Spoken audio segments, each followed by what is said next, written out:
Here he is, the undisputed lightweight champion of the world, yes, Devin Haney. Yes, sir. Don't let the steal here. I thought you guys had left. We're not going anywhere, Bill. Appreciate that.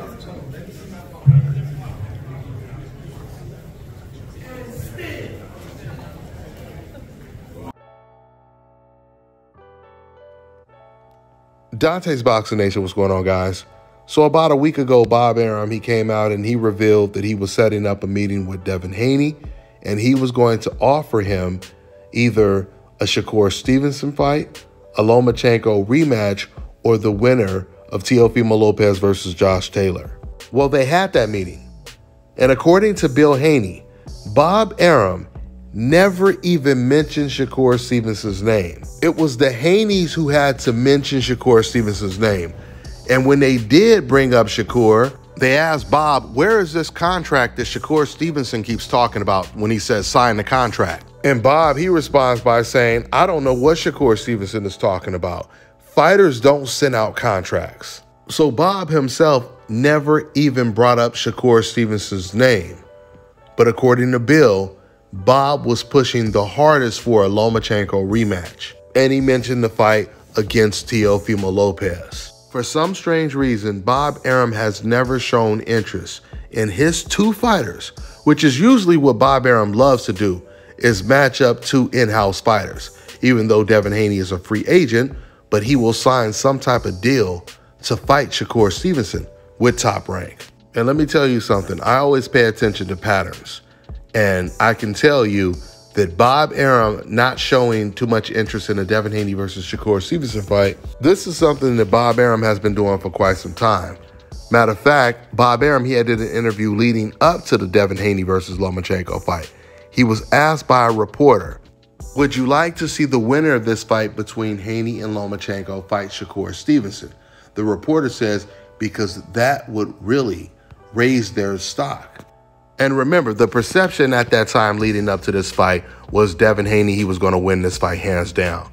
So when Bob was talking about a Shakur Stevenson fight versus the winner of this fight, he was talking about Haney versus Shakur, not Lomachenko versus Shakur. And this is what Bob Arum said when once again he was asked about making this fight next. Yeah, Shakur Stevenson fight or not, that will raise their stock. You know, that would make them a more on-demand type fighter. Well, you know, yeah, I think so. But again,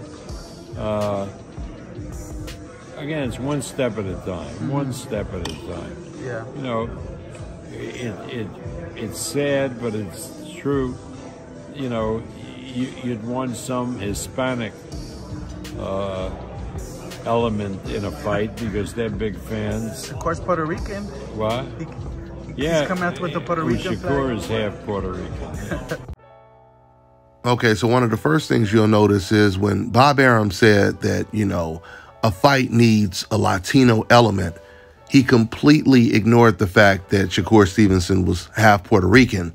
Because when Bob Arum said a Latino element, he was really talking about a Mexican fighter. And he clearly sees Shakur Stevenson as a Black American fighter, which is truly what he is. I mean, after all, Shakur Stevenson, he just started to claim that he was half Puerto Rican just a couple fights ago.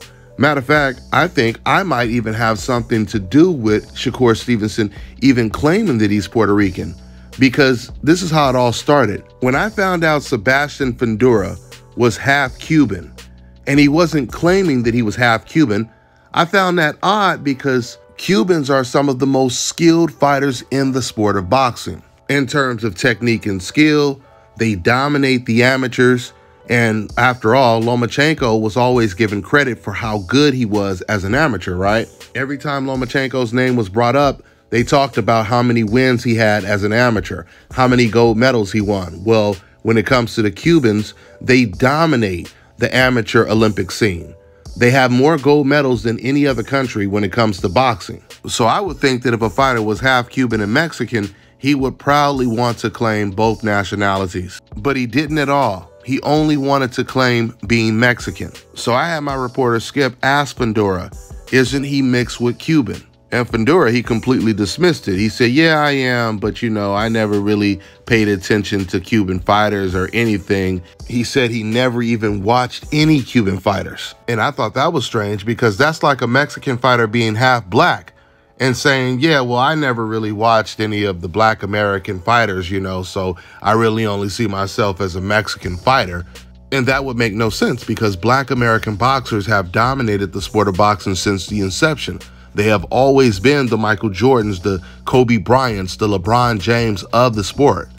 And not only that, but every great Mexican fighter not only has lost to a black American fighter, but suffered their very first loss to a black American fighter. So anyway, when we asked Fundora this question, this was way before Shakur Stevenson started claiming that he was Puerto Rican. And what happened was, in my video where we interviewed Fundora, there were people in the comment section, they start saying, hey, well, Shakur Stevenson, he's half Puerto Rican and he doesn't claim it.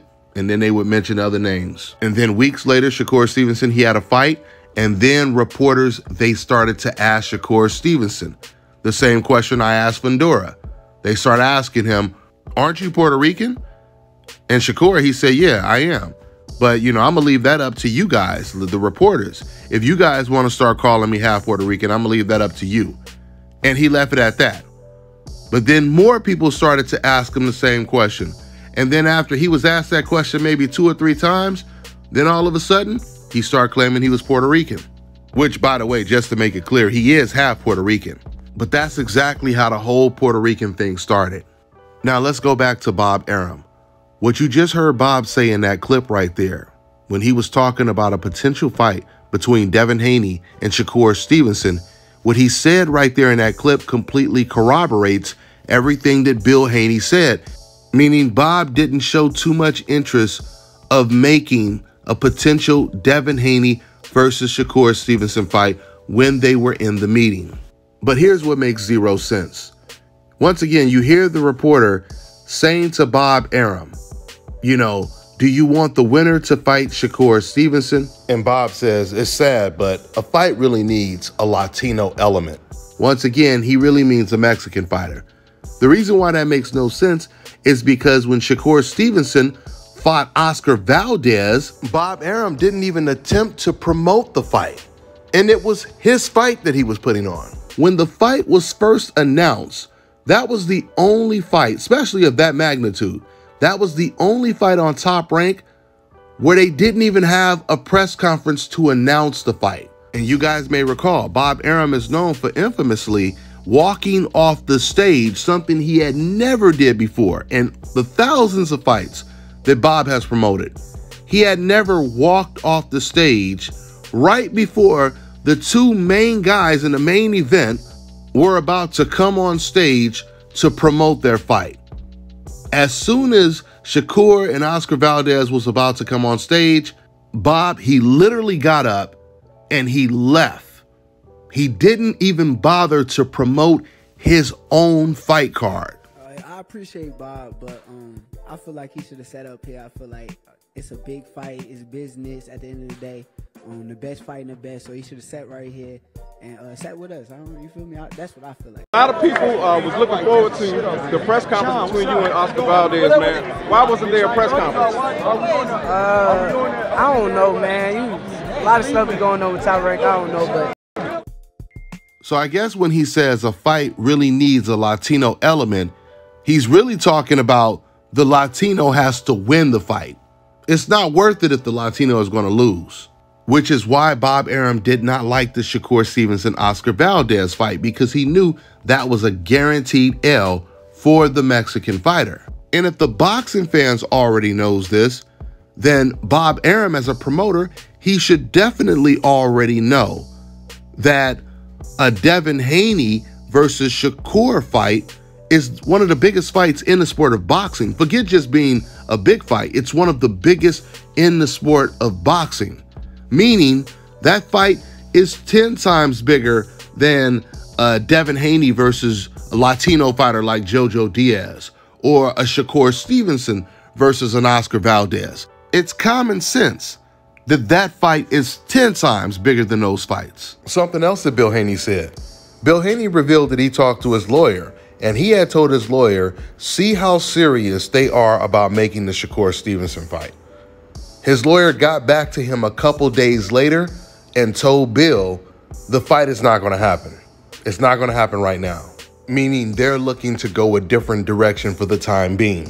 You guys have to remember, right now, I know there's a whole lot of confusion with the WBC all of a sudden saying that now Lomachenko is still the #1 contender. But the WBC has not said that Lomachenko is the mandatory. So I believe that Shakur Stevenson is actually still the mandatory. Now that makes no sense at all, but that's because the sport of boxing makes no sense at all because it's so filled with corruption. But Shakur is definitely in a position to where he can contact the WBC. He can contact Bob Arum just like Devin Haney did. He could set up a meeting with Bob Arum and tell Bob Arum, look, I'm the mandatory. So Bob, if you don't want to make this fight, we're going to take this fight to the highest bidder. We're going to take it to a purse bid. So regardless if you want to make this fight or not, you don't have a choice. So you might as well go ahead and let me know how much you're willing to pay me for it. Because this is exactly what Teofimo Lopez did when Teo wanted to fight George Kambosos. Bob did not want to make that fight because he felt George Kambosos wasn't a big name. Bob actually was more interested in making a Lopez versus Haney fight or a Lopez versus anyone that had a bigger name. Bob did not want to make the George Kambosos fight, and that's the reason why Teofimo Lopez, he went to the highest bidder. Because Teo, he said, I'm fighting George Kambosos, and you're not going to stop me, Bob. And Shakur Stevenson can do the exact same thing. He can either force Devin Haney to get in the ring with him, or he can force Devin Haney to vacate the belt. And that would make Devin Haney look bad, and that would make Shakur Stevenson look even better. But Shakur knows, and we all know, that if he were to activate that mandatory position, Devin Haney will take the fight in a heartbeat. Because that's the fight that Devin Haney once again mentioned. And it was Devin that had to mention it in the meeting, not Bob Arum. So the biggest question once again is, why hasn't Shakur Stevenson activated the mandatory spot yet, the mandatory position? How come he has not contacted the WBC yet? Because when he was Oscar Valdez's mandatory, he did everything to put himself in position to force that fight. And ultimately, he ended up forcing Oscar Valdez originally a couple years back. He forced him to vacate the title, right?